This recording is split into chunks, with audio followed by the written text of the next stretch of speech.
And welcome back to Poetry Night. I want each of you to choose a poem of yours. We're going to practice reciting them in front of each other. No way! Monica, this is too sudden. Well, if you can't recite your poem in front of the club, how do you expect to do it in front of strangers? Oh, no. Don't worry. I'll start off to help everyone feel a little more comfortable. Can I go next? Of course. Now let's see. Monica flips through her notebook to the specific poem she has in mind for herself. She then stands behind the podium. The title of this poem is The Way They Fly. Monica begins reciting her poem. Her clear, confident voice fills the room. More than that, her inflection is pristine. She knows exactly how to apply emotion behind each line she recites, bringing the words to life. Is this something she's done before, or is she simply a natural? I glance around me. Everyone has their eyes on Monica. Sayori looks amazed. Yuri has an intense expression on her face that I don't understand. Finally, Monica finishes the recitation. The four of us applaud. Monica takes a breath and smiles. That was so good, Monica. Thank you very much. I was just hoping to set a good example. Are you ready to go next, Sayori? I'll go next. What? Yuri's all fired up all of a sudden. Yuri clutches a sheet of paper between her hands and stands up. Keeping her head down, she walks quickly over to the podium. This poem is called... Yuri anxiously glances at each of us. You can do it, Yuri. You can do it, Yuri.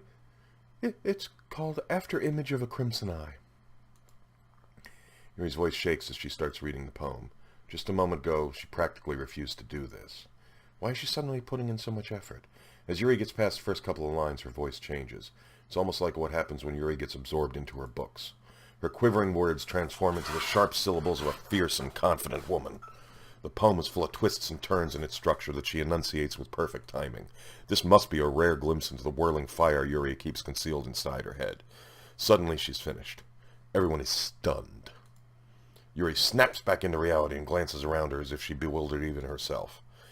It's up to me to save this situation. I'm the first to start applauding. Everyone joins me afterward and we give Yuri the recognition she deserves.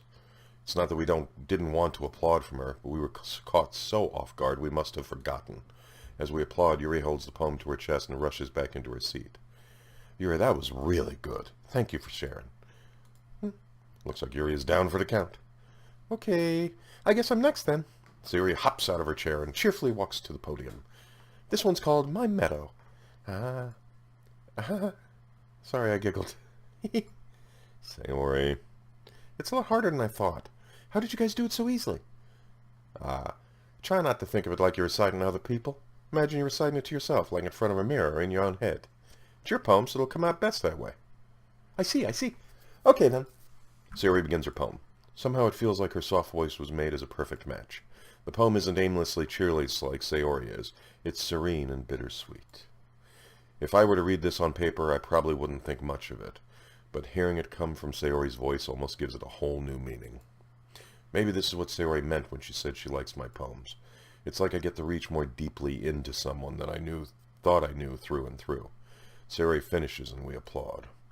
I did it! Good job, Sayori. Even Delcar liked it. I guess that's a good sign. What does that even mean?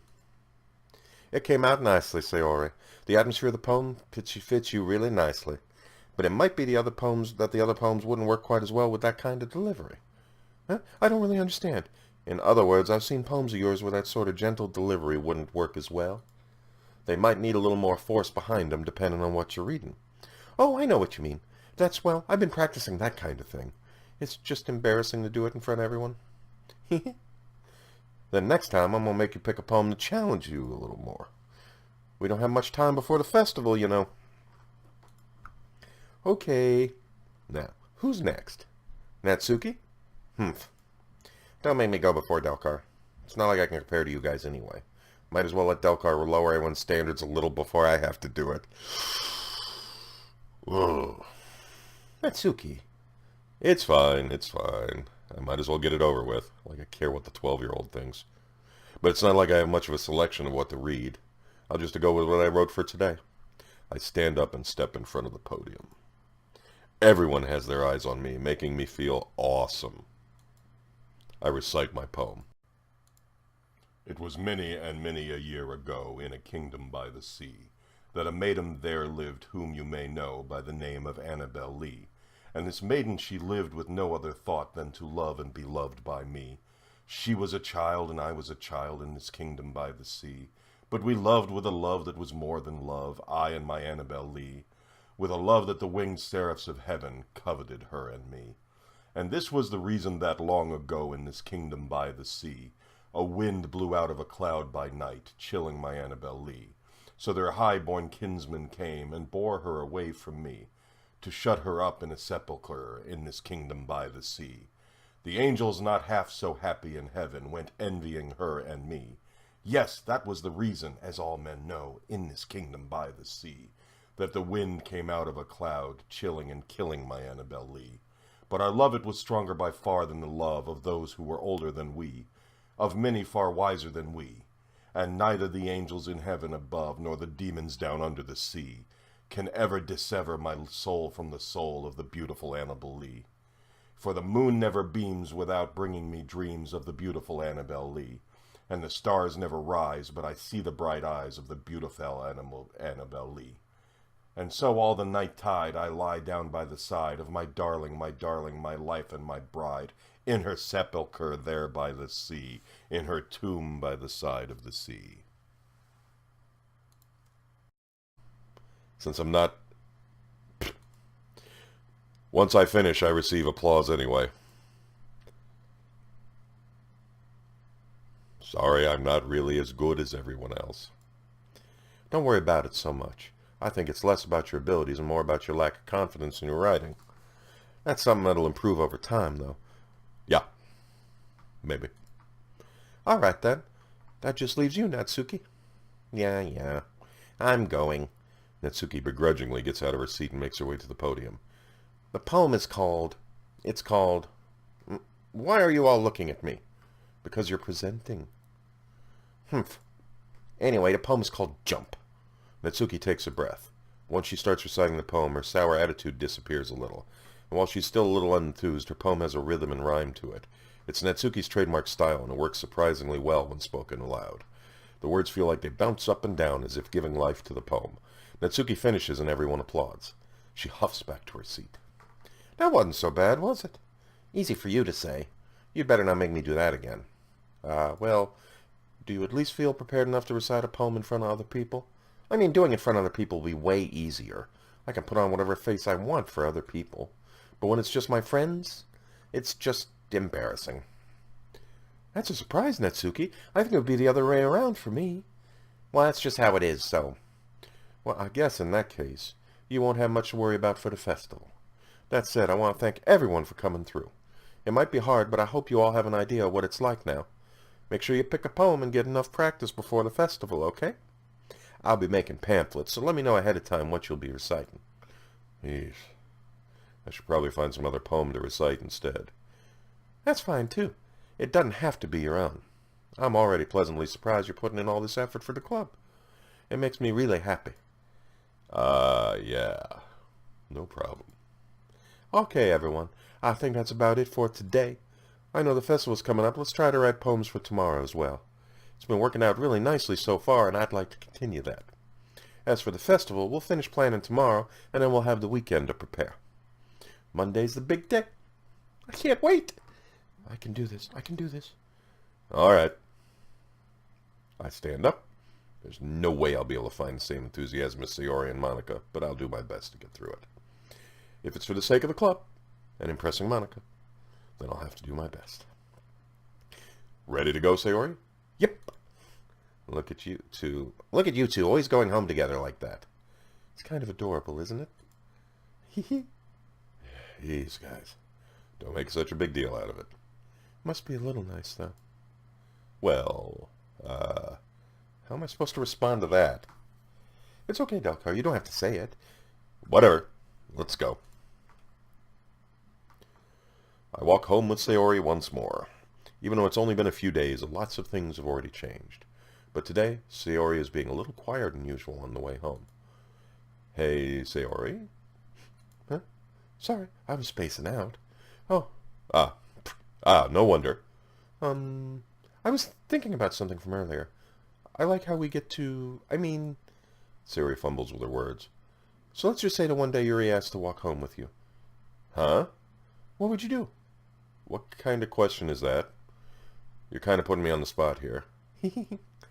Well...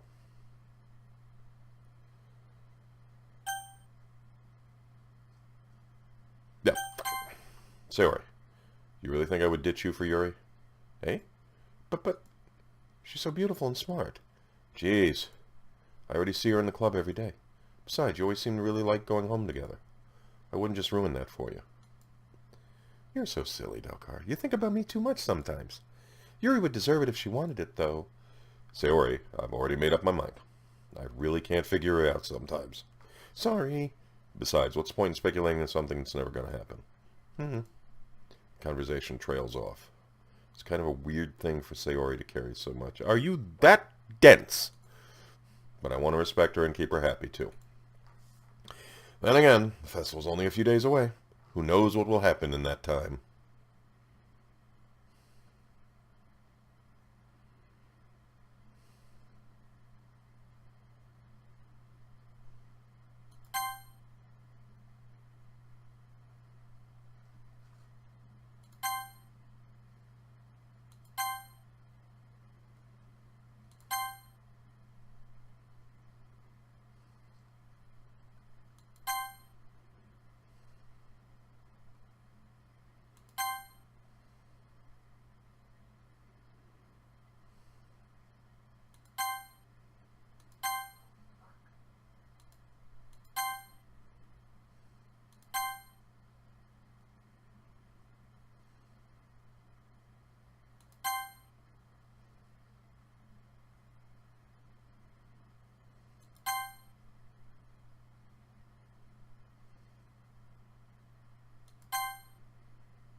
Oh, man.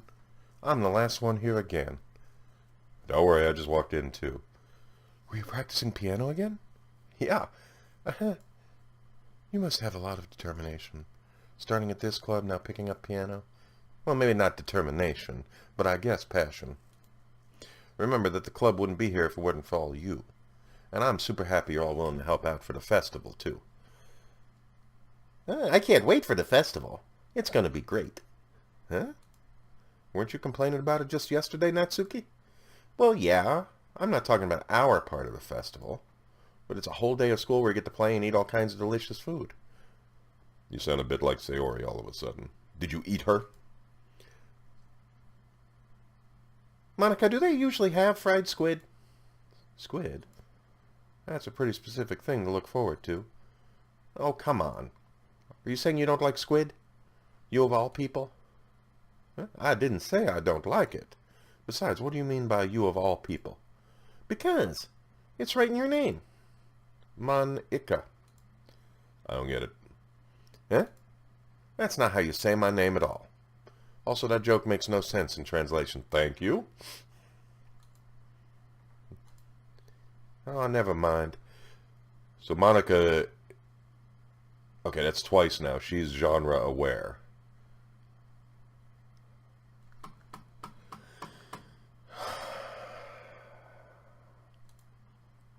Let's just focus on our own event for now, okay? Fine, fine. Your reactions aren't as fun as Yuri's or Sayori's anyway. Excuse me? Where is Sayori? Where is Sayori anyway? Oh, there you are. Sayori is sitting at a desk in the corner of the room looking down at nothing. I walk over to her. Hey, Sayori? I wave my hand in front of her face. Eh? You're spacing out again. Ah. Sorry. Don't mind me. You can go talk to everyone else. Is everything all right? Of course. Why wouldn't it be?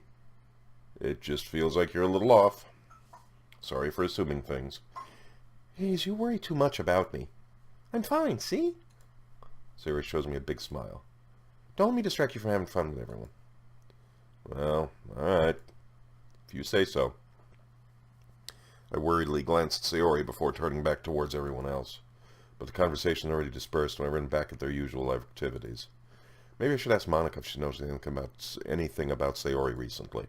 Since they've been preparing for the festival, they must be spending a lot of time together. I timidly approached Monica, who was shuffling through some papers at her desk. Delcar, what's up? Hey, this might sound a little strange, but have you noticed anything up with Sayori recently? Anything up with her? In what way do you mean? Maybe I'm reading into it a little too much, but she seems a bit downcast today. Oh, you think so? I can't say I've noticed anything about her. Monica peers across the room at Sayori, who is idly dragging a rubber eraser up and down her desk. Maybe there is something on her mind. But I'm surprised I'm not the one asking you, Delcar. You certainly know her a lot better than I do. Yeah, but she's never really like this. She's always talked to me about things that bothered her. But this time when I asked her, she was really dismissive. Sorry, I know it's not your problem. I just wanted to ask if you knew anything, so I'll drop it now. No, it's important to me too. I mean, I'm also friends with her, and I also care about the well-being of my club members, you know? Maybe I'll try talking to her myself. Huh? Are you sure about that? She seemed like she wanted to be left alone. Are you sure? Maybe she just had a hard time bringing it up with the person of interest. Person of interest? What do you mean by that? I'm saying maybe the thing on her mind is you, Delcar. Me? How on earth would you come to that conclusion? Well, I probably shouldn't say too much, but Sayori talks about you more than anything else, you know? Huh? She's been so much happier ever since you joined the club. It's like an extra light was turned on inside of her. What? No way. Sayori is always like that. She's always been full of sunshine. It's not any different now than it always has been. You're so funny, Delcar. Have you thought that maybe you're always seeing her as so cheerful? Because that's just how she is when she's around you? I said too much. I'm sorry. What do I know anyway? I didn't mean to jump to conclusions, so you should just forget about what I said. I'll try to talk to her, so try not to think about it for now. All right. Monica smiles meaningfully. I know she said to forget about it, but I already know that I won't be able to get her words out of my head. Monica stands up from her desk, walks across the room to where Sayori is sitting. I watch her kneel down next to Sayori and gently talk to her, but she's keeping her voice so quiet I can't hear it from here. I sigh and sit myself down. I know Sayori told me not to worry about her and to have fun with everyone else, but that's impossible to do when she's behaving like this. Exactly how much do I care about her that I'm letting this weigh me down so much? Now it feels like I'm the one behaving out of the ordinary. But there's nothing I can do besides wait for Monica. Why does it feel like I'm being watched? I glance around the room. Suddenly I notice Yuri peering at me from over her book. But she looks away just as quickly with a flustered look on her face. I realize she won't get anywhere like this. I've never really seen Yuri approach anyone or start a conversation on her own accord. So I have no choice but to approach her myself. By now it's a little easier for me to do that. I stand up from my desk and sit in one next to her own. I didn't mean to bother you or anything. Relax. You didn't even do anything. But I could tell you wanted to be alone with your thoughts. Alone with my thoughts? How were you even able to tell I was thinking like that? Well, it's something I do a lot. So it wasn't hard for me to spot based on your posture and expression. Not that I was staring or anything. I didn't do anything creepy like that. In any case, I guess you were right. Sorry if I caused you any concern. Don't apologize. Your troubles are only the concern of those who willingly share in that concern. Your troubles are only the concern of those who willingly share in that concern. Yeah, okay. Of course, there are certainly those who find the most comfort in keeping to themselves. But if you would prefer to share what's on your mind, then I would be glad to listen. It's really not that big of a deal. I was just feeling a bit uneasy about Sayori. Sayori? Yeah, she seems a little off today, but when I asked her about it, she didn't want to admit it to me. So I can't help but wonder if something happened to her. Oh? That's quite romantic. Huh? So sorry. I didn't mean to say something stupid. It's not that. I just didn't want you to misunderstand. Sayori and I have just been friends for a long time, that's all. Ah, I see. Then perhaps it is unusual for her to be dismissive to you about her feelings. Or maybe I'm just reading into it a little too much. Delcar, the world is full of meaning, often hidden deep beneath plain sight. And there are many untold mysteries behind every person, no matter how well you may know them. Okay. So you think there might be something behind it after all? I think that Sayori is a very complex person. Her mannerisms on the outside don't always match what may be going on inside her head. And she may not always know what she wants. I noticed her strange behavior today, too. And I also feel some concern for her. But in your case, it looked like she was fully occupying your thoughts, wasn't she? Well, I guess that was the case. Sayori, she really means a lot to you, doesn't she? I guess, but you don't need to put it that way. We're just good friends, that's all. Yuri suddenly looks deeply into my eyes. Her expression is gentle and curious, as if she was searching for something. Embarrassed, I avert my gaze. Sometimes a person's mysteries are untold even to themselves. And you, as someone honest and caring, may uncover feelings you weren't aware were in you. That is, I think that she would be a very fortunate person to have you feel that way about her. Yuri, you're giving me too much credit. I'm a pretty simple guy, so I think I'm pretty good at understanding my own feelings. I'm not nearly as sophisticated as you. That's not a compliment, is it? It is what it is. Anyway, as long as we're here, why don't we do some reading? Well, as long as you're okay with it. Yeah. I should be taking my mind off this whole thing anyway. Why don't we go ahead and get started? Yes, let's. Actually, I have a request. Do you mind if I make some tea first? Not at all. Thanks very much. If there's one thing that can make my reading time here any better, it's a nice cup of tea. Not to mention for yourself as well. Yuri stands up and makes her way to the closet. I follow and watch as she retrieves a small water pitcher from the shelf, the kind with a filter inside. Can you hold this for a second? Sure. Yuri hands me the water pitcher and also fetches an electric kettle. I'm going to plug this in at the teacher's desk and we'll go get some water. She walks past me and sets the kettle down on the teacher's desk. I simply watch her movements. To my surprise, the way she moves really contrasts her speaking mannerisms. Especially because of her long legs, Yuri appears elegant and methodical. Okay, may I have the water pitcher? Thanks, I'll be right back. I might as well walk with you.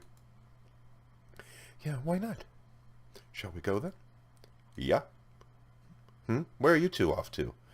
Huh? Yuri was going to make some tea, so I suddenly realized how weird it sounds to explain this to Monica. We're just filling the water pitcher. Oh, okay. Sorry, I was just a bit curious.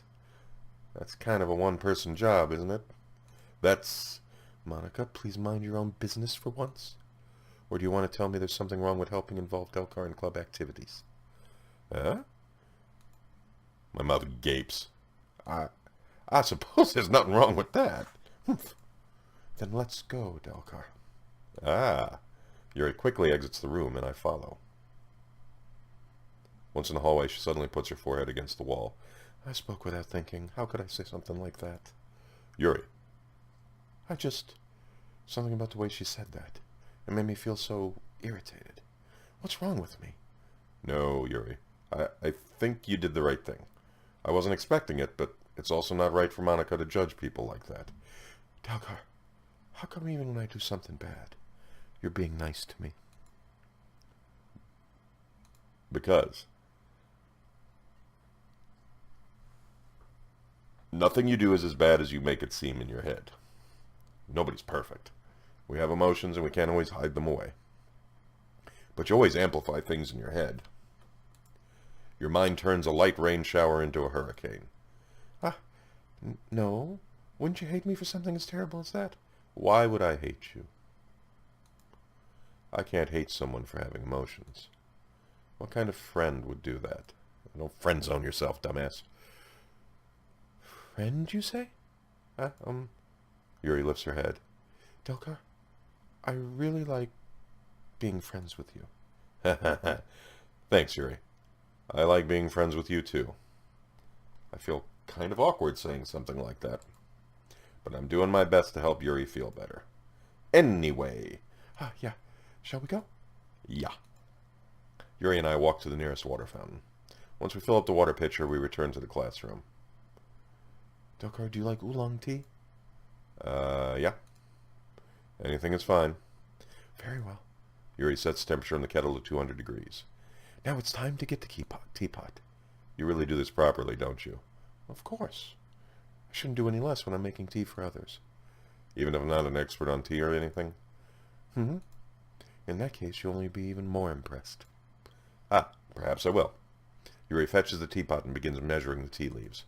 To my surprise, she even starts humming a little to herself. You must be in a good mood now. Is that so? I was letting it show, and you noticed.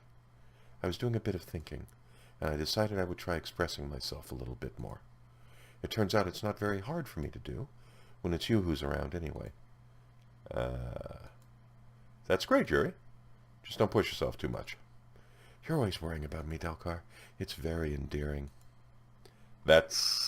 Yuri wasn't kidding. I don't even know if I can keep up with this. I watch Yuri pour a cup of tea for each of us. Delcar, I have another request.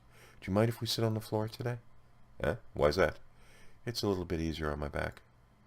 I can read my back against the wall rather than bending over at my desk. Sorry, I didn't realize you had these weights here. No worries. I just have back pain fairly regularly, so I do my best to manage it.